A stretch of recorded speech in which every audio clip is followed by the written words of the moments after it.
قرآن کریم میں بیان شدہ واقعات اور قصص میں سب سے بڑا قصہ موسیٰ علیہ السلام کا ہے۔ آپ اللہ کے اولو العزم رسول تھے۔ آپ کا قصہ قرآن کریم کی 73 سورتوں میں جا بجا پھیلا ہوا ہے۔ 73 سورتوں میں پھیلے ہوئے قصے کو یکجا کرنا آسان کام نہیں۔ ایسے واقعات کی جزیات کو قرآن و حدیث کی چھلنی میں سے گزارنا انتہائی ضروری ہے، تاکہ ہر بات قرآن اور حدیث سے منطبق ہو جائے اور ان کے نزول کا منشا اور تقاضا بھی پورا ہو جائے۔ تو آئیے سنتے ہیں قصہ سیدنا موسیٰ علیہ السلام کا۔ اللہ تعالیٰ سورۃ القصص آیت 1 تا 3 میں فرماتے ہیں، بسم اللہ الرحمن الرحیم طاسین میم تلک آیات الكتاب المبین نتلو علیک من نبأ موسیٰ وفرعون بالحق لقوم یؤمنون۔ شروع اللہ کے نام سے جو بڑا مہربان نہایت رحم والا ہے۔ طا سین میم، یہ روشن کتاب کی آیات ہیں۔ ہم آپ کے سامنے موسیٰ اور فرعون کا صحیح واقعہ بیان فرماتے ہیں ان لوگوں کے لیے جو ایمان رکھتے ہیں۔ ان آیات میں اہل ایمان کے لیے نصیحت اور یاد دہانی ہے، جبکہ انہی آیات میں فاسق، نافرمان اور کجراؤ لوگوں کے لیے ڈراوا اور وعید ہے۔ موسیٰ علیہ السلام اللہ تعالیٰ کے مخلص پیغمبر ہیں۔ انہیں اللہ سے ہم کلام ہونے کا شرف بھی حاصل ہے۔ اللہ تعالیٰ نے آپ کا ذکر خیر سورہ مریم آیت 51 میں ان الفاظ میں فرمایا ہے، وَاذْكُرْ فِي الْكِتَابِ مُوسَىٰ إِنَّهُ كَانَ مُخْلَصًا وَكَانَ رَسُولًا نَبِيًّا۔ اس قرآن میں موسیٰ کا ذکر بھی کیجئے جو چنا ہوا اور رسول اور نبی تھا۔ آپ کا نسب نامہ اس طرح ہے، موسیٰ بن عمران بن قاہس بن لاوا بن یعقوب بن اسحاق بن ابراہیم علیہ السلام۔ آپ کے اور یعقوب علیہ السلام کے درمیان زیادہ فاصلہ نہیں۔ موسیٰ علیہ السلام سانولے رنگ کے تھے، کافی تنومند اور لہیم شہیم تھے، قوت اور ہمت والے تھے، حتیٰ کہ بعض نے لکھا ہے کہ ان میں 10 آدمیوں کی طاقت موجود تھی۔ آپ کی زبان میں لکنت تھی۔ سورہ زخرف آیت 52 میں اللہ تعالیٰ نے فرعون کی زبانی یہ بات نقل کی ہے، ام انا خیر من هذا الذي هو مہین ولا يكاد يبین۔ کیا میں بہتر نہیں ہوں بنسبت اس کے جو بے توقیر ہے اور صاف بول بھی نہیں سکتا۔ آپ کبھی کبھی بات کرتے ہوئے اٹک جاتے تھے، لیکن یہ بات نبی ہونے میں مانے نہیں۔ سورۃ القصص آیت 34 میں ہے، وَأَخِي هَارُونُ هُوَ أَفْصَحُ مِنِّي لِسَانًا۔ اور میرا بھائی ہارون مجھ سے بہت زیادہ فصیح زبان والا ہے۔ آپ کی گفتگو میں روانی نہیں تھی، یہی وجہ ہے کہ آپ نے ہارون علیہ السلام کے ذریعے اللہ تعالیٰ سے مدد مانگی۔ اس کی تفصیل یوں ہے، بنو اسرائیل یعنی سیدنا یعقوب علیہ السلام کی اولاد نے سیدنا یوسف علیہ السلام کے زمانے میں فلسطین سے مصر کی جانب نقل مکانی کی، جیسا کہ ہم نے قصہ یوسف کے آخر میں ذکر کیا ہے، اور سورہ یوسف آیت 99 میں ہے، آوَا إِلَيْهِ أَبَوَيْهِ۔ یوسف نے اپنے ماں باپ کو اپنے پاس جگہ دی۔ اسی طرح سورہ یوسف آیت 100 میں ہے، وَرَفَعَ أَبَوَيْهِ عَلَى الْعَرْشِ وَخَرُّوا لَهُ سُجَّدًا۔ اور اس نے اپنے تخت پر اپنے ماں باپ کو اونچا بٹھایا اور سب اس کے سامنے سجدے میں گر گئے۔ سیدنا یعقوب علیہ السلام، ان کی بیوی اور ان کے صاحبزادے سب کے سب ہجرت کر کے یوسف علیہ السلام کے پاس مصر پہنچ گئے۔ یوسف علیہ السلام مصر کے حاکم تھے، پھر سب وہیں رہائش پذیر ہو گئے۔ مورخین نے لکھا ہے جب وہ مصر میں داخل ہوئے تھے تو ان کی تعداد 80 تھی، پھر ان کی تعداد بڑھتی چلی گئی اور یہ زیادہ ہوتے چلے گئے، یہاں تک کہ جب موسیٰ علیہ السلام انہیں لے کر مصر سے باہر نکلے تو ان کی تعداد قریباً 6 لاکھ کے قریب تھی، اور یہ سب یوسف علیہ السلام کے عہد کے بعد ہوا۔ یوسف علیہ السلام کے زمانے میں مصر کا بادشاہ فرعون تھا۔ فرعون ایک لقب ہے جیسے قیصر، کسرا اور نجاشی لقب ہیں۔ ملک حبشہ کے ہر بادشاہ کو نجاشی کہتے ہیں، ملک روم اور قسطنطنیہ کے ہر فرمان روا کو قیصر کہتے ہیں، ملک فارس کے ہر بادشاہ کو کسرا کہا جاتا تھا۔ اسی طرح جو بھی ملک مصر کا بادشاہ بنتا تھا فرعون کہلاتا تھا، اور یہ سب اس زمانے کی باتیں ہیں۔ یوسف علیہ السلام کے زمانے میں اس فرعون کا نام ایان بن وعید تھا۔ اس کے عہد میں یوسف علیہ السلام صاحب اختیار ہو گئے۔ یہ آپ کا بہت احترام کرتا تھا، اچھی طرح جانتا تھا کہ یوسف علیہ السلام اس کے دین پر نہیں ہیں، اس کے باوجود وہ آپ پر اعتبار کرتا تھا۔ آپ ہی اس کی سلطنت کے اہم امور انجام دیتے تھے۔ یوسف علیہ السلام نے اپنی خداداد حکمت عملی سے ملک کو قحط سالی سے بچایا، بھوک اور افلاس سے نجات دلائی۔ اس لحاظ سے یوسف علیہ السلام کے دور میں بنی اسرائیل نے شاہانہ زندگی بسر کی۔ ملک مصر میں انہیں اعلیٰ مقام حاصل تھا۔ ایان کی وفات کے بعد قابوس بن مصعب بادشاہ بنا۔ یہ نہایت ظالم، جابر اور مشرک تھا۔ اس نے بنی اسرائیل پر مصیبتوں کے پہاڑ توڑے، لیکن ایسا یوسف علیہ السلام کی وفات کے بعد ہوا۔ پھر قابوس کی وفات کے بعد ایک اور فرعون مصر پر حکمران ہوا۔ یہ ولید بن مصعب تھا، یعنی قابوس کا بھائی تھا۔ اس ولید بن مصعب کی بیوی آسیہ بنت مزاحم تھی۔ ان کے متعلق نبی کریم صلی اللہ علیہ وسلم کا ارشاد گرامی ہے: كمل من الرجال كثير ولم يكمل من النساء غير مريم بنت عمران وآسية امرأة فرعون وإن فضل عائشة على النساء كفضل السريد على سائر الطعام۔ مردوں میں تو بہت سے کامل ہوئے، لیکن عورتوں میں مریم بنت عمران اور فرعون کی بیوی آسیہ کے سوا اور کوئی کامل نہیں ہوا، اور بلا شبہ عائشہ رضی اللہ عنہا کی فضیلت تمام عورتوں پر ایسی ہے جیسے تمام کھانوں پر سرید کی فضیلت ہے۔ آسیہ ایک نیک، پاک باز اور مومنہ خاتون تھی۔ فرعون نے انہیں زبردستی غصب کر کے لانے کا ارادہ کیا، یعنی ان کے باپ سے چھین کر زبردستی اپنے پاس رکھنے کا ارادہ کیا۔ اس پر ان کے باپ نے کہا وہ ابھی کم عمر ہے۔ فرعون بولا نہیں، وہ کم عمر نہیں ہے، تو اس کا نکاح حق مہر کے عوض میرے ساتھ کر دے۔ اب آسیہ کا باپ ان کے پاس آیا اور فرعون کے ارادے سے انہیں باخبر کیا۔ انہوں نے کہا میں ایک کافر سے کس طرح شادی کر سکتی ہوں؟ اس پر فرعون نے پورے خاندان کو ہلاک کرنے کی دھمکی دی۔ آخرکار سیدہ آسیہ نے اپنے خاندان کو بچانے کے لیے اس سے نکاح کر لیا، لیکن اس سے حق مہر لینا پسند نہ کیا۔ اس طرح سیدہ آسیہ نے دل سے برا جانتے ہوئے فرعون کے ساتھ زندگی بسر کی۔ اس کے گھر پہنچ کر وہ اس جیسی کافرہ نہیں بنی، بلکہ پکی مومنہ رہی۔ بہرحال یہ تھا ان کی شادی کا واقعہ۔ یہ فرعون یعنی ولید بن مصعب بہت جابر اور ظالم شخص تھا۔ ظلم و جبر کی ان آخری حدوں کو پہنچ گیا تھا جن تک شاید انسانوں میں سے کوئی بھی نہ پہنچا ہوگا، یہاں تک کہ اس نے رب ہونے کا دعویٰ کر دیا۔ وہ اللہ تعالیٰ کا انکار کرتے ہوئے کہا کرتا تھا: وقال فرعون يا أيها الملأ ما علمت لكم من إله غيري۔ فرعون کہنے لگا اے درباریو، میں تو اپنے سوا کسی کو تمہارا معبود نہیں جانتا۔ اور وہ یہ بھی کہتا تھا فقال أنا ربكم الأعلى۔ کہنے لگا تم سب کا رب میں ہی ہوں۔ اس نے الوہیت اور ربوبیت دونوں میں اللہ تعالیٰ سے جھگڑا کیا۔ اللہ تعالیٰ سورۃ القصص آیت 4 میں فرماتے ہیں: إن فرعون علا في الأرض وجعل أهلها شيعا يستضعف طائفة منهم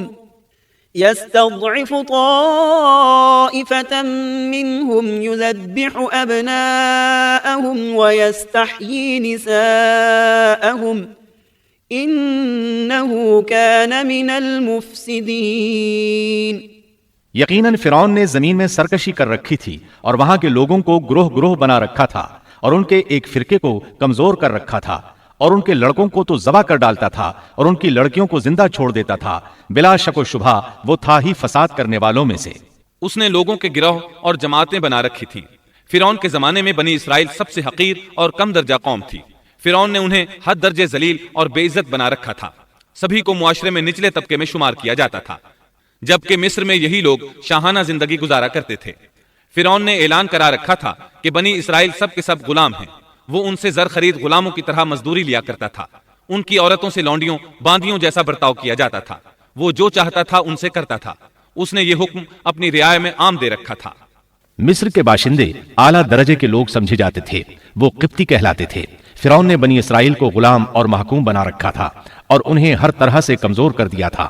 اللہ تعالیٰ سورۃ القصص آیت 4 میں فرماتے ہیں: يستضعف طائفة منهم۔ اور اس نے ان میں سے ایک فرقے کو کمزور کر رکھا تھا۔ بنی اسرائیل اس ذلت سے نجات پانے کا انتظار کر رہے تھے، اور اس کی وجہ یہ تھی کہ انہیں ایک بشارت ملی ہوئی تھی۔ اس کے مطابق ان کا نظریہ تھا کہ فرعون کے گھر سے ایک بچہ نکلے گا جو انہیں نجات دلائے گا، اور یہ بھی بیان کیا جاتا ہے کہ یہ بشارت انہیں اس طرح ملی تھی کہ خود فرعون نے خواب دیکھا تھا کہ بیت المقدس سے آگ نکل کر مصر کی جانب بڑھتی چلی آ رہی ہے۔ وہ آگ مصر میں موجود تمام لوگوں کو جلائے ڈالتی ہے، مگر اس آگ سے بنی اسرائیل کے گھر محفوظ رہتے ہیں۔ فرعون نے اس خواب کی تعبیر کاہنوں سے پوچھی۔ وہ کاہن اس کے نزدیک عالم تھے۔ انہوں نے خواب کی تعبیر یہ بتائی کہ بنی اسرائیل میں ایک بچہ ایسا پیدا ہونے والا ہے جس کی وجہ سے مصریوں کی ہلاکت ہوگی۔ یہ تعبیر سن کر فرعون ڈر گیا، تب اس نے ایک خوفناک حکم جاری کیا، اقتلوا كل من يولد من بني اسرائیل، بنی اسرائیل میں جو بچہ پیدا ہو اسے قتل کر دیا جائے۔ اللہ کی قدرت دیکھیے کہ ہارون علیہ السلام اس سے پہلے پیدا ہو چکے تھے اور موسیٰ علیہ السلام کی والدہ امید سے تھی۔ فرعون نے اپنا حکم یوں جاری کیا تھا کہ اگر ان کے ہاں بیٹے پیدا ہوں تو انہیں قتل کر دو، بیٹیاں پیدا ہوں تو انہیں زندہ چھوڑ دیا جائے۔ چنانچہ ایسا ہی کیا جانے لگا، ہر نومولود بچے کو قتل کیا جانے لگا، بچیوں کو چھوڑ دیا جاتا۔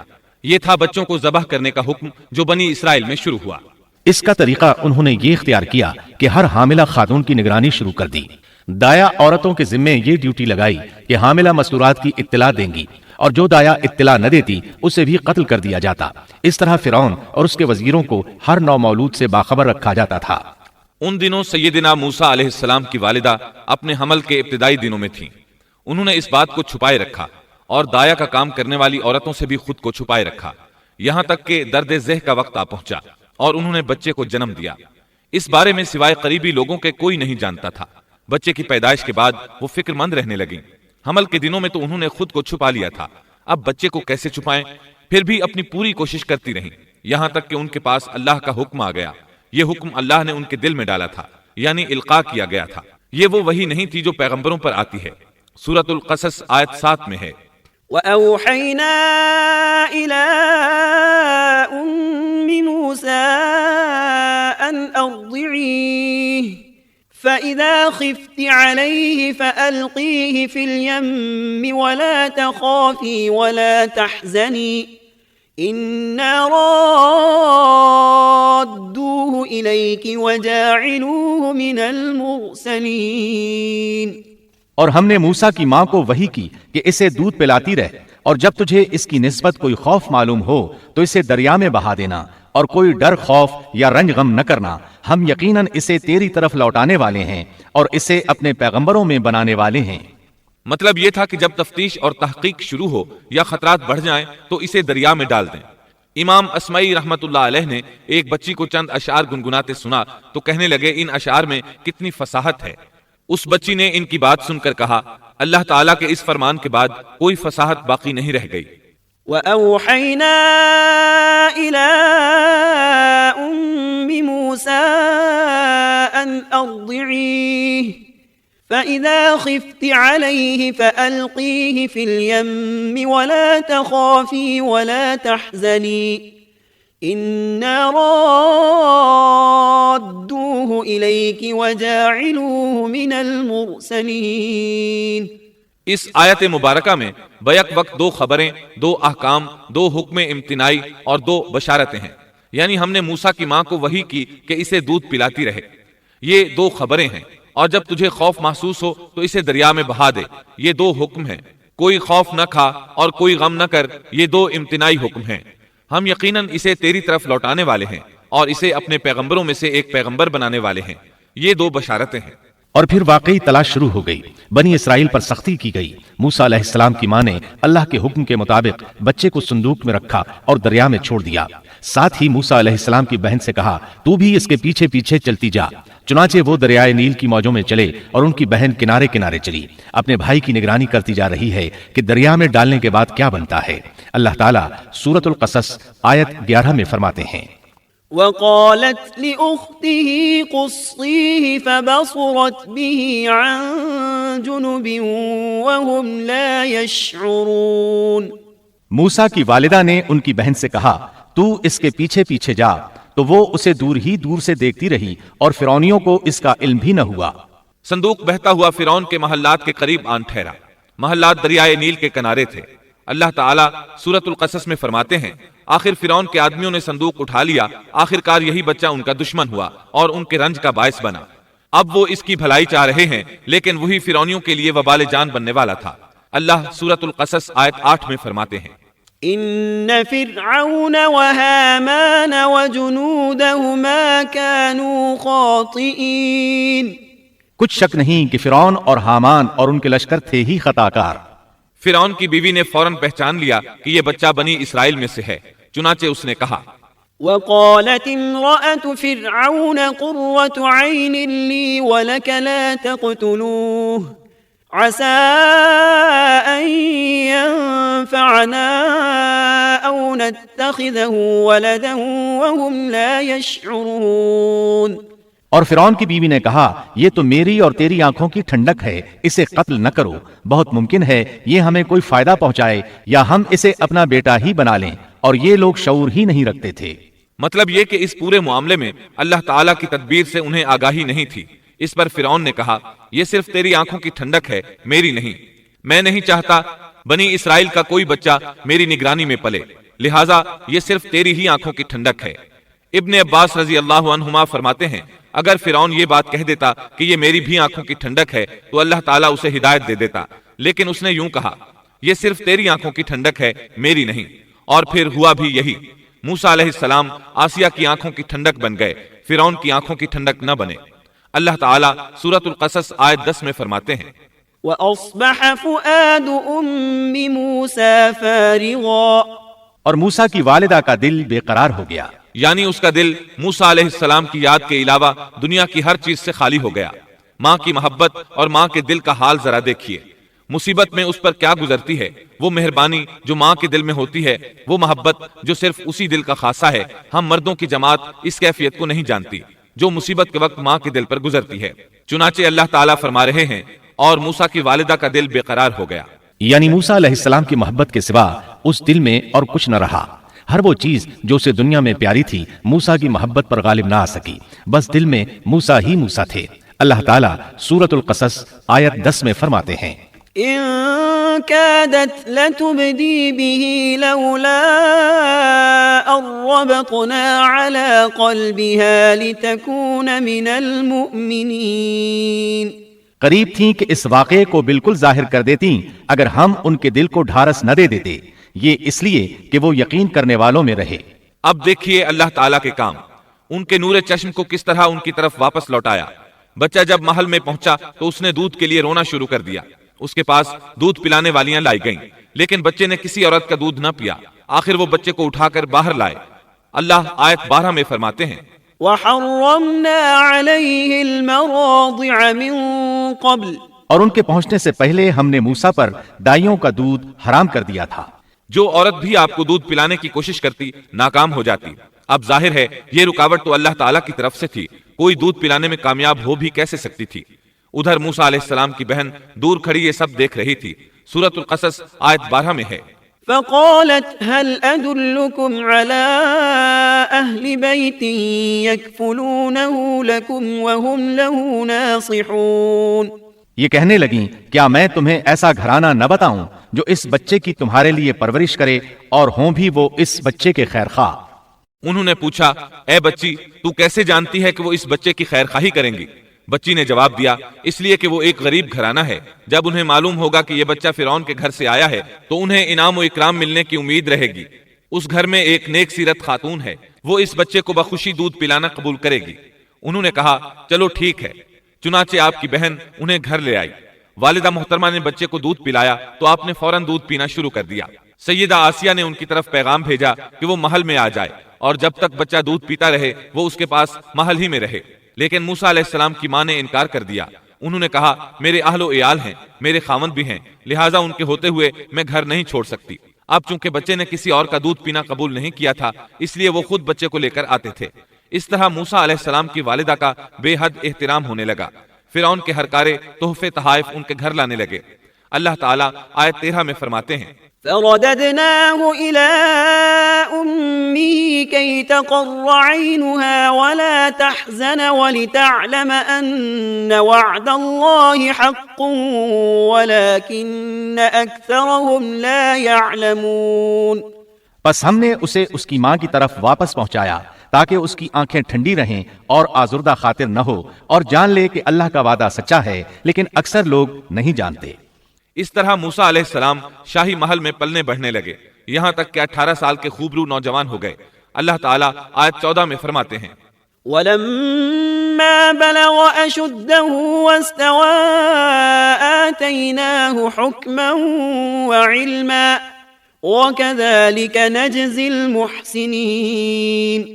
اور جب موسیٰ اپنی جوانی کو پہنچ گئے اور پورے توانا ہو گئے تو ہم نے انہیں علم و حکمت عطا فرمایا، نیکی کرنے والوں کو ہم اسی طرح بدلہ دیا کرتے ہیں۔ وقت گزرتا رہا۔ ایک روز آپ ایسے وقت میں راستے سے گزر رہے تھے جس وقت عموماً لوگ گھروں سے نہیں نکلا کرتے تھے۔ کہا جاتا ہے وہ دوپہر کا وقت تھا۔ آپ شہر میں داخل ہوئے، لوگ غفلت میں تھے، بس اکا دکا لوگ باہر تھے۔ آپ نے 2 آدمیوں کو لڑتے جھگڑتے دیکھا۔ ان میں سے ایک بنی اسرائیل کا تھا، دوسرا فرعون کی قوم سے تھا، یعنی مصری تھا۔ آپ کی قوم والے نے اپنے دشمن کے خلاف آپ سے مدد مانگی۔ آپ کی حمیت نے جوش مارا۔ آپ نے دیکھا مصری اس کمزور اسرائیلی کو پکڑے ہوئے تھا۔ بس موسیٰ علیہ السلام نے آگے بڑھ کر مصری کی ٹھوڑی پر مکہ دے مارا۔ آپ کا مقصد تو بس اسرائیلی کی مدد کرنے کا تھا، لیکن موسیٰ علیہ السلام میں بہت قوت تھی، اس لیے ایک ہی مکہ لگنے سے مصری کا کام تمام ہو گیا۔ سورۃ القصص آیت 15 میں ہے۔ فَوَكَزَهُ مُوسَى فَقَضَى عَلَيْهِ۔ پس موسیٰ نے اس کے مکہ مارا جس سے وہ مر گیا۔ موسیٰ علیہ السلام کو بہت تعجب ہوا کہ یہ کیا ہو گیا، ان کا قتل کرنے کا تو کوئی ارادہ نہیں تھا۔ موسیٰ علیہ السلام نے فوراً کہا هَذَا مِنْ عَمَلِ الشَّيْطَانِ۔ یہ تو شیطانی کام ہے۔ آپ یہ کہنا چاہتے تھے میرا ارادہ تو اسے قتل کرنے کا نہیں تھا، یہ فعل تو شیطان نے کیا ہے۔ شیطان ہی نے مجھے بے قابو کر دیا تھا، مجھے اپنی طاقت پر اختیار نہ رہا، مجھ سے اس انسان کے قتل والا برا کام سرزد کرا دیا۔ آیت 15 میں اللہ تعالیٰ فرماتے ہیں إِنَّهُ عَدُوٌّ مُضِلٌّ مُبِينٌ۔ یقیناً شیطان دشمن اور کھلے طور پر بہکانے والا ہے۔ اس سے معلوم ہوا کہ موسیٰ علیہ السلام جانتے تھے شیطان دشمن ہے، وہ گمراہ کرتا ہے، اور یہ بھی معلوم ہوا کہ آپ موحد تھے، توحید پرست تھے اور مشرکین میں سے نہ تھے۔ یہی تو باتیں ہیں جو اللہ تعالیٰ نے بیان فرمائی ہیں۔ مثلاً آیت 14 میں ہے وَكَذَلِكَ نَجْزِي الْمُحْسِنِينَ۔ اور نیکی کرنے والوں کو ہم اسی طرح بدلہ دیا کرتے ہیں۔ آپ ایمان پر تھے، کفر پر نہیں تھے۔ آپ نے اللہ تعالیٰ سے اس بلا ارادہ ہو جانے والے گناہ کی معافی مانگی، اللہ تعالیٰ کے حضور توبہ کی، جیسا کہ آیت 16 میں آتا ہے قال رب إني ظلمت نفسي فاغفر لي فغفر له إنه هو الغفور الرحيم۔ پھر کہنے لگا کہ اے پروردگار، میں نے خود اپنے اوپر ظلم کیا، تو مجھے معاف فرما دے۔ اللہ نے اسے بخش دیا، وہ بخشنے والا اور بہت مہربانی کرنے والا ہے۔ یہ گناہ بلا ارادہ ہوا تھا، خطا تھی۔ پھر آپ نے ان الفاظ میں اللہ سے وعدہ کیا قال رب بما أنعمت علي فلن أكون ظهيرا للمجرمين۔ کہنے لگا اے میرے رب، جیسے تو نے مجھ پر یہ کرم کیا، میں بھی اب ہرگز کسی گناہگار کا مددگار نہیں بنوں گا۔ آپ کا مطلب یہ تھا کہ باری تعالیٰ آپ نے مجھے معافی دے کر مجھ پر کرم کیا۔ گویا آپ کو سمجھ آ گئی تھی کہ اللہ تعالیٰ نے ان کی توبہ قبول کر لی ہے، ان پر رحم فرما دیا ہے۔ چنانچہ اب وعدہ کر رہے ہیں کہ کسی گناہگار کی کبھی مدد نہیں کریں گے بلکہ ان کے خلاف رہیں گے۔ تاہم انہیں اس بات کا خدشہ لاحق ہو گیا تھا کہ کہیں انہیں اس مصری کے قتل کے بدلے میں قتل نہ کر دیا جائے، جیسا کہ آیت 18 میں آتا ہے فأصبح في المدينة خائفا يترقب فإذا الذي استنصره بالأمس يستصرخه قال له موسى إنك لغوي مبين۔ صبح ہی صبح ڈرتے اندیشے کی حالت میں خبریں لینے کے لیے شہر میں گئے۔ اچانک دیکھا کہ وہی شخص جس نے کل ان سے مدد طلب کی تھی ان سے فریاد کر رہا ہے۔ موسیٰ نے اس سے کہا کہ اس میں شک نہیں، تو صریح گمراہ ہے۔ مطلب یہ کہ جب وہ شہر پہنچے تو انہوں نے کل جیسا ہی منظر دیکھا، وہی اسرائیلی ایک دوسرے مصری سے لڑ رہا تھا۔ انہیں دیکھ کر اس نے پھر ان سے مدد مانگی۔ تب آپ نے فرمایا تو جھگڑالو آدمی ہے۔ تاہم آپ آگے بڑھے تاکہ مصری کے مقابلے میں اس کی مدد کریں۔ تب وہ کہنے لگا قال يا موسى أتريد أن تقتلني كما قتلت نفسا بالأمس۔ وہ کہنے لگا کہ موسیٰ، کیا جس طرح تو نے کل ایک شخص کو قتل کیا ہے مجھے بھی مار ڈالنا چاہتا ہے؟ اس کی اس بات سے موسیٰ علیہ السلام سمجھ گئے کہ کل والی خبر شہر میں پھیل چکی ہے۔ اب انہوں نے خود کو چھپانا چاہا۔ اس وقت آپ کے پاس آل فرعون میں سے ایک مومن آدمی بھاگتا ہوا آیا۔ وہ موسیٰ علیہ السلام سے بہت محبت کرتا تھا۔ اس کا ذکر آیت 20 میں آیا ہے وجاء رجل من أقصى المدينة يسعى قال يا موسى إن الملأ يأتمرون بك ليقتلوك فاخرج إني لك من الناصحين۔ شہر کے پرلے کنارے سے ایک شخص دوڑتا ہوا آیا اور کہنے لگا، موسیٰ، یہاں کے سردار تیرے قتل کا مشورہ کر رہے ہیں، بس تو فوراً چلا جا، مجھے اپنا خیر خواہ مان۔ اس سے پہلے کہ وہ تجھے گرفتار کر لیں، جلدی کر، یہاں سے نکل جا۔ آپ خوف زدہ ہو گئے کیونکہ فرعون تو پہلے ہی آپ سے محبت نہیں کرتا تھا، اس نے تو آپ کو سیدہ آسیہ کے کہنے پر محل میں رکھا تھا۔ اس کے علاوہ فرعون کی قوم کے دوسرے سردار بھی یہ بات اچھی طرح جانتے تھے کہ آپ بنی اسرائیل میں سے ہیں، وہ آپ سے بغض رکھتے تھے۔ اب تو ان کے ہاتھ موقع آ گیا تھا، اس موقع سے فائدہ اٹھاتے ہوئے انہوں نے قتل کا مشورہ کیا تھا۔ چنانچہ موسیٰ علیہ السلام وہاں سے خوف زدہ ہو کر نکل کھڑے ہوئے۔ مصری آپ کی تلاش میں تھے، فرعون نے اپنے جاسوس آپ کی تلاش میں بھیج دیے تھے۔ ادھر موسیٰ علیہ السلام اللہ تعالیٰ سے یہ دعا مانگ رہے تھے، رب نجنی من القوم الظالمین۔ اے میرے پروردگار، مجھے ظالموں کے گروہ سے بچا لے۔ اللہ تعالیٰ نے آپ کی دعا قبول فرمائی، آپ کو راستہ بھی دکھایا۔ آپ جنگل کی طرف نکل کھڑے ہوئے۔ آپ کے پاس کھانا تھا نہ پانی، نہ آپ کے پاس سواری کا جانور تھا۔ آپ کو کچھ معلوم نہیں تھا کہ کدھر جا رہے ہیں، بس آپ جنگل میں چلتے رہے۔ آپ مصر سے فلسطین کی طرف جا رہے تھے۔ راستے میں آپ کے جوتے بھی ٹوٹ گئے۔ اب ننگے پاؤں سفر شروع ہوا۔ بھوک لگتی تو درختوں کے پتے کھا لیتے۔ اس طرح آپ مدین پہنچ گئے۔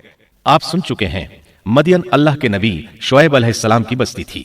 اس وقت شعیب علیہ السلام کافی بوڑھے ہو چکے تھے، اور یہ واقعات شعیب علیہ السلام کی قوم کی تباہی کے بعد کے ہیں۔ آپ مدین کے پانی پر پہنچ گئے۔ بستی کے باہر ان لوگوں کی پانی کی جگہ تھی، وہیں وہ لوگ اپنے جانوروں کو پانی پلاتے تھے، اپنے لیے بھی وہیں سے پانی لیتے تھے۔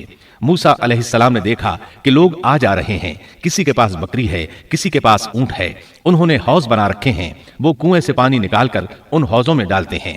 مال مویشی کے لیے الگ حوض ہیں اور انسانوں کے لیے الگ حوض ہیں۔ آپ نے وہاں دو ایسی عورتوں کو دیکھا جن کے پاس بکریاں تھیں، وہ اپنی بکریوں کو پانی سے دور ایک طرف لیے کھڑی تھیں، ان کو پانی کی طرف جانے سے روکے ہوئے تھیں۔ آیت 23 میں ہے، ولما ورد ماء مدين وجد عليه أمة من الناس يسقون ووجد من دونهم امرأتين تذودان۔ مدین کے پانی پر جب آپ پہنچے تو دیکھا کہ لوگوں کی ایک جماعت وہاں پانی پلا رہی ہے، اور دو عورتیں الگ کھڑی اپنے جانوروں کو روکتی ہوئی دیکھیں۔ موسیٰ علیہ السلام کو یہ دیکھ کر حیرت ہوئی کہ سب لوگ تو اپنے جانوروں کو پانی پلا رہے ہیں اور یہ دونوں پیچھے کھڑی ہیں، یہ کیا معاملہ ہے؟ قال ما خطبكما، پوچھا کہ تمہارا کیا حال ہے؟ یعنی تم اپنی بکریوں کو پانی کیوں نہیں پلا رہی؟ آیت 23 میں آتا ہے، قالتا لا نسقي حتى يصدر الرعاء وأبونا شيخ كبير۔ وہ بولیں کہ جب تک یہ چرواہے واپس نہ لوٹ جائیں ہم پانی نہیں پلاتی، اور ہمارے والد بہت بڑی عمر کے بوڑھے ہیں۔ مطلب یہ کہ اتنی بھیڑ میں ہم کیسے داخل ہوں؟ یہ سن کر موسیٰ علیہ السلام آگے بڑھے، طاقت سے ان لوگوں کو پیچھے ہٹایا اور پانی نکال کر ان کی بکریوں کو پلایا۔ پھر ایک درخت کے سائے تلے جا بیٹھے اور یوں دعا کرنے لگے، فقال رب إني لما أنزلت إلي من خير فقير۔ اے پروردگار، تو جو کچھ بھلائی میری طرف اتارے میں اس کا محتاج ہوں۔ سیدنا عبداللہ بن عباس رضی اللہ عنہما بیان کرتے ہیں کہ سیدنا موسیٰ علیہ السلام ننگے پاؤں مدین پہنچے تھے، ان کے پیروں کی جلد اتر گئی تھی، پیٹ بھوک کی شدت کی وجہ سے کمر سے لگ رہا تھا، درختوں کے پتے کھاتے رہے تھے، اس لیے ان کے منہ سے پتوں کی بو آتی تھی، لہٰذا اس وقت وہ سخت حاجت مند تھے، بھوک شدید تھی، اذیت بھی بہت پہنچی تھی، لیکن وہ کسی سے بھی سوال کرنے کے لیے تیار نہیں تھے۔ ان دونوں عورتوں میں سے ایک نے ان کی دعا کے الفاظ سن لیے، دونوں اپنے والد شعیب علیہ السلام کے پاس آئیں، انہیں موسیٰ علیہ السلام کے بارے میں بتایا، یہ بھی بتایا کہ وہ شخص محتاج ہے لیکن بہت خوددار ہے، جیسا کہ آیت 25 میں ہے، فجاءته إحداهما تمشي على استحياء قالت إن أبي يدعوك ليجزيك أجر ما سقيت لنا۔ اتنے میں ان دونوں عورتوں میں سے ایک ان کی طرف شرم و حیا سے چلتی ہوئی آئی اور کہنے لگی، میرے باپ آپ کو بلا رہے ہیں، آپ نے ہمارے جانوروں کو جو پانی پلایا ہے اس کی اجرت دینا چاہتے ہیں۔ موسیٰ علیہ السلام خوددار ہونے کے باوجود اس وقت شدید حاجت مند تھے، چنانچہ موقع کی مناسبت سے ساتھ چل پڑے۔ وہ عورت مارے حیا کے چھپ رہی تھی، یہ بات محسوس کر کے موسیٰ علیہ السلام اس سے آگے چلنے لگے۔ کوئی موڑ نہ ہوتا تو لڑکی اس سمت میں کنکر پھینک دیتی۔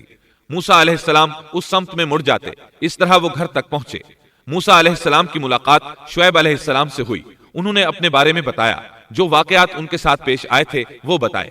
شعیب علیہ السلام نے ان سے فرمایا، قال لا تخف نجوت من القوم الظالمین۔ کہنے لگے اب نہ ڈر، تو نے ظالم قوم سے نجات پا لی۔ اس وقت دونوں لڑکیوں میں سے ایک نے کہا، قالت احداهما يا ابت استأجره ان خير من استأجرت القوي الامین۔ ان دونوں میں سے ایک نے کہا کہ ابا جان آپ انہیں مزدوری پر رکھ لیجئے، کیونکہ جنہیں آپ اجرت پر رکھیں ان میں سے سب سے بہتر وہ ہے جو مضبوط اور ایماندار ہو۔ پھر شعیب علیہ السلام نے ان سے اپنی ایک بیٹی کا نکاح کرنا چاہا، جبکہ موسیٰ علیہ السلام کے پاس تو کوئی چیز نہیں تھی، لہٰذا سوال یہ پیدا ہوا کہ حق مہر کیا طے کیا جائے۔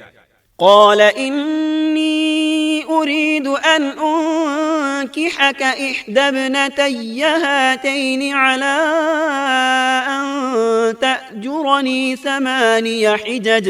اس نے کہا میں اپنی ان دونوں لڑکیوں میں سے ایک کو آپ کے نکاح میں دینا چاہتا ہوں، اس پر کہ آپ 8 سال تک میرا کام کاج کریں۔ ساتھ ہی فرمایا، فَإِنْ أَتْمَمْتَ 10 فَمِنْ عِنْدِكَ۔ ہاں اگر آپ 10 سال پورے کریں تو یہ آپ کی طرف سے بطور احسان کے ہے۔ یعنی 8 سال تک آپ ضرور بکریاں چرائیں گے، اس کے بعد کے 2 سال کا آپ کو اختیار ہے۔ اگر آپ خوشی سے 2 سال تک اور بھی میرا کام کریں تو اچھا ہے، ورنہ آپ پر لازم نہیں ہے، جیسا کہ آیت 27 میں ہے۔ وَمَا أُرِيدُ أَنْ أَشُقَّ عَلَيْكَ ستجدنی ان شاء اللہ من الصالحین۔ میں ہرگز یہ نہیں چاہتا کہ آپ کو کسی مشقت میں ڈالوں، اللہ کو منظور ہے تو آگے چل کر آپ مجھے بھلا آدمی پائیں گے۔ شعیب علیہ السلام کی بات کا موسیٰ علیہ السلام نے جو جواب دیا وہ آیت 28 میں ہے۔ قال ذلك بيني وبينك أيما الأجلين قضيت فلا عدوان علي واللہ علی ما نقول وکیل۔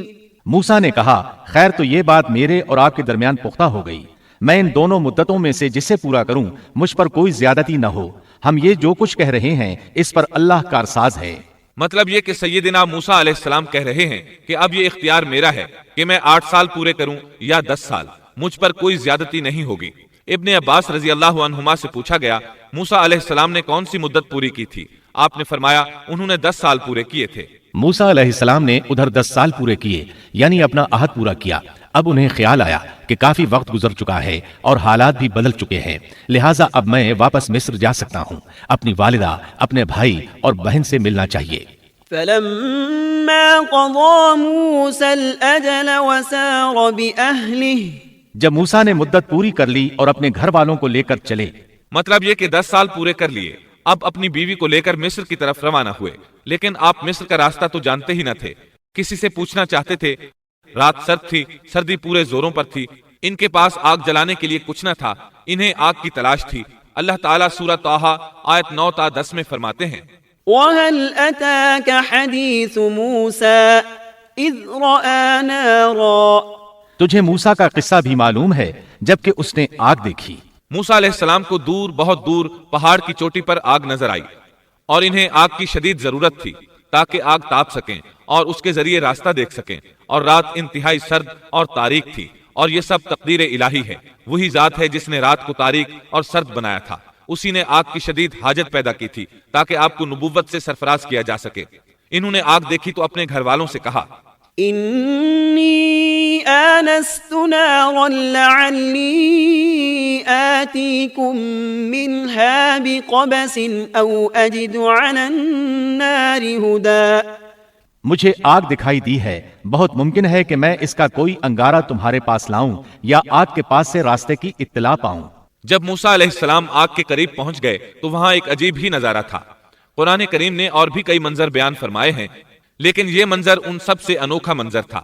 یہ آگ نہیں تھی بلکہ ایک بہت بڑے کانٹے دار درخت کے اندر سے نور نکل رہا تھا، یا یوں کہہ لیں کہ درخت سے آگ کے شعلے نکل رہے تھے۔ موسیٰ علیہ السلام بہت حیران ہوئے، ذرا اور قریب ہوئے تو درخت اور زیادہ منور نظر آیا۔ پھر انتہائی قریب چلے آئے، تب اس درخت میں سے آواز سنائی دی۔ یہ آواز اللہ سبحانہ و تعالی اور ایک انسان کے درمیان براہ راست خطاب تھا۔ اس جیسے خطاب کی مثال اور کہیں نہیں ملتی۔ سورہ طٰہٰ آیت 11 اور 12 میں ہے، فلما أتاها نودي يا موسى إني أنا ربك فاخلع عليك إنك بالوادي المقدس طوى۔ جب وہ وہاں پہنچے تو آواز دی گئی، اے موسیٰ، یقیناً میں ہی تیرا پروردگار ہوں، تو اپنے جوتے اتار دے، اس لیے کہ تو پاک میدان طوا میں ہے۔ سورہ طٰہٰ آیات 13 تا 16 میں اللہ تعالیٰ فرماتے ہیں، وَأَنَا اخْتَرْتُكَ فَاسْتَمِعْ لِمَا يُوحَىٰ إِنَّنِي أَنَا اللَّهُ لَا إِلَٰهَ إِلَّا أَنَا فَاعْبُدْنِي وَأَقِمِ الصَّلَاةَ لِذِكْرِي إِنَّ السَّاعَةَ آتِيَةٌ أَكَادُ أُخْفِيهَا لِتُجْزَىٰ كُلُّ نَفْسٍ بِمَا تَسْعَىٰ فلا يصدنك عنها من لا يؤمن بها واتبع هواه فتردى۔ اور میں نے تجھے منتخب کر لیا ہے، اب جو وحی کی جائے اسے کان لگا کر سن، بے شک میں ہی اللہ ہوں، میرے سوا کوئی عبادت کے لائق نہیں، بس تو میری ہی عبادت کر اور میری یاد کے لیے نماز قائم رکھ۔ قیامت یقیناً آنے والی ہے جس کو میں پوشیدہ رکھنا چاہتا ہوں تاکہ ہر شخص کو وہ بدلہ دیا جائے جو اس نے کوشش کی ہو، بس اب اس کے یقین سے تجھے کوئی ایسا شخص روک نہ دے جو اس پر ایمان نہ رکھتا ہو اور اپنی خواہش کے پیچھے پڑا ہو، ورنہ تو ہلاک ہو جائے گا۔ قرآن کریم میں یہ مضمون دیگر مقامات پر بھی بیان ہوا ہے۔ سورۃ القصص آیت 30 میں ہے، فلما أتاها نودي من شاطئ الوادي الأيمن في البقعة المباركة من الشجرة أن يا موسى إني أنا الله رب العالمين۔ پس جب وہاں پہنچے تو اس بابرکت زمین کے میدان کے دائیں کنارے کے درخت میں سے آواز دیے گئے کہ اے موسیٰ، یقیناً میں ہی اللہ ہوں، سارے جہانوں کا پروردگار۔ اللہ تعالیٰ نے براہ راست ان سے کلام فرمایا، ان سے خطاب کیا اور اپنی عظمت کو ان کے سامنے ظاہر کیا، پھر پوچھا، وما تلك بيمينك يا موسى۔ اے موسیٰ، تیرے اس دائیں ہاتھ میں کیا ہے؟ اللہ تعالیٰ تو جانتے تھے لیکن اپنی قدرت دکھانے کے لیے پوچھا۔ موسیٰ علیہ السلام نے جواب دیا، قال هي عصاي أتوكأ عليها وأهش بها على غنمي ولي فيها مآرب أخرى۔ جواب دیا کہ یہ میری لاٹھی ہے، اس پر میں ٹیک لگاتا ہوں اور اس سے میں اپنی بکریوں کے لیے پتے جھاڑ لیا کرتا ہوں، اور بھی اس میں مجھے بہت سے فائدے ہیں۔ اللہ تعالیٰ نے فرمایا، اسے ہاتھ سے نیچے ڈال دے۔ جو ہی موسیٰ علیہ السلام نے لاٹھی نیچے گرائی، وہ سانپ بن کر دوڑنے لگا۔ سورۃ القصص آیت 31 میں یہ ذکر یوں آیا ہے، وَأَنْ أَلْقِ عَصَاكَ فَلَمَّا رَآهَا تَهْتَزُّ كَأَنَّهَا جَانٌّ وَلَّا مُدْبِرًا۔ اور یہ آواز بھی آئی کہ اپنی لاٹھی ڈال دو۔ پھر جب اس کو دیکھا کہ وہ سانپ کی طرح پھنپھنا رہی ہے تو پیٹ پھیر کر واپس ہو گئے، یعنی اس طرح بھاگے کہ پیٹ پھیر کر نہ دیکھا۔ ایسے میں اللہ تعالیٰ نے آواز دی، یا موسیٰ اقبل ولا تخف انک من الآمنین۔ اے موسیٰ، آگے آ، ڈر مت، یقیناً تو ہر طرح امن والا ہے۔